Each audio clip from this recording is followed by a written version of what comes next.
Aha, at last it has arrived. My DJI Osmo Action 4.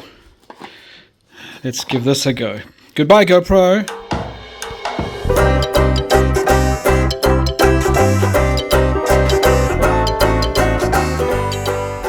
Good day.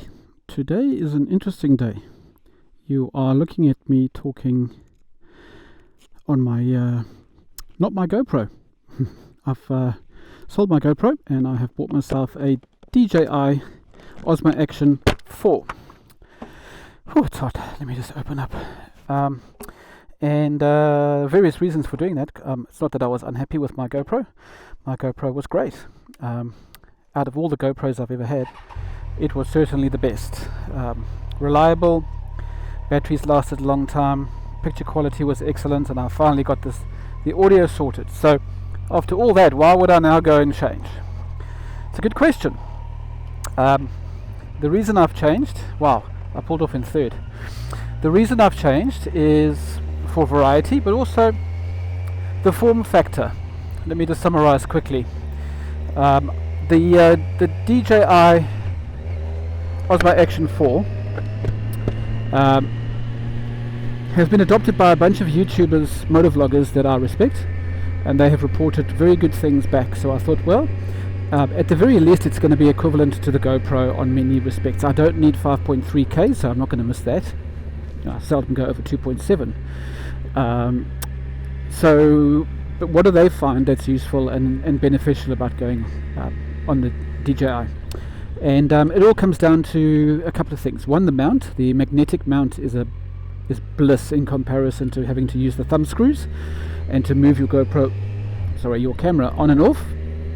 So that's a real beauty. Secondly, you don't need to have a media mod or a cage of any sort in order to plug in audio. So right now I have plugged in my normal aux TRRS microphone into a USB to aux adapter cable and just plugged it into the side of the camera, and it works, right? And not a problem at all. So much smaller form factor. It's a smaller camera. Apparently the battery lasts longer, so I haven't yet to test that, and to be fair, the GoPro battery was fine for me. I didn't have any problems with how long I needed to run it for. I had 3 batteries. I've only got one of these, but we'll see how long that lasts. And apparently the low light is really good in comparison because it's got a special sensor for that. But overall they're pretty comparable other than that. So for me it's the mount, it's the small form factor and therefore being light, and the long battery are the primary reasons for wanting to try it and see how we go. And so yeah, let's see how it pans out. I've had some difficulties getting the audio right. The dead cat, when tucked into my cheek cushion, seems to stop working as a dead cat and starts to get very loud.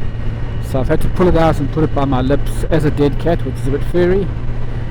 So let's see how that comes out. This is a test ride to test that on the audio.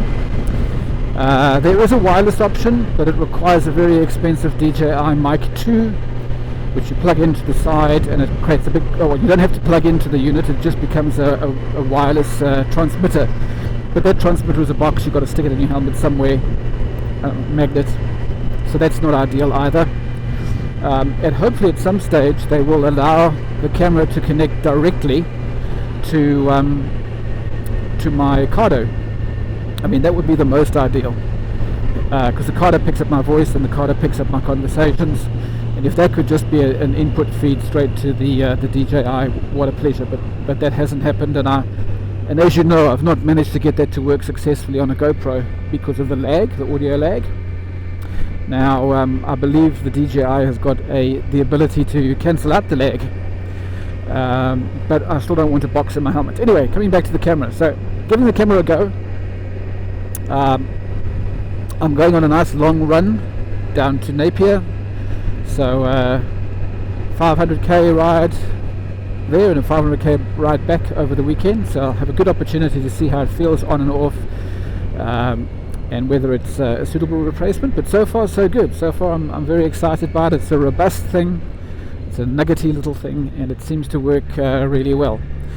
So the only thing that's left for me to test is what the microphone sounds like at 100 k's an hour, because sometimes I do like to talk at higher speeds and I would like to be audible and coherent, and I am taking the wrong road to do that, so I might just do a U-turn and find a faster road, not by a school. Okay, let's see how we go at higher speeds. I'm at 100, 107.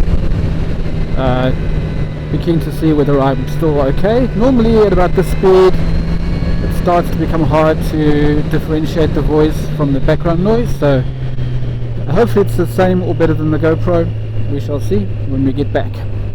Okay, let's see how we go at higher speeds. I'm at 100, 107. Be keen to see whether I'm still okay. Normally at about this speed it starts to become hard to differentiate the voice from the background noise, so hopefully it's the same or better than the GoPro. We shall see when we get back. Okay, let's see how we go at higher speeds. I'm at 100, 107. Be keen to see whether I'm still okay. Normally at about this speed it starts to become hard to differentiate the voice from the background noise, so hopefully it's the same or better than the GoPro. We shall see when we get back.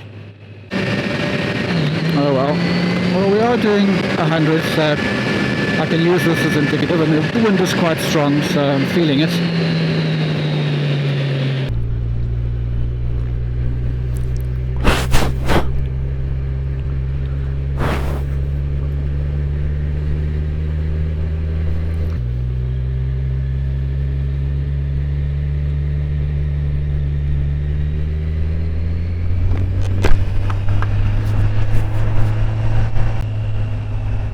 Okay, I'm now going to have my my visor open and sort of go at around about 50-60 just to see what it sounds like with visor open.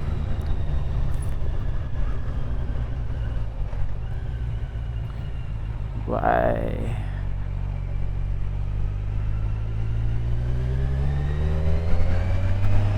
Yes.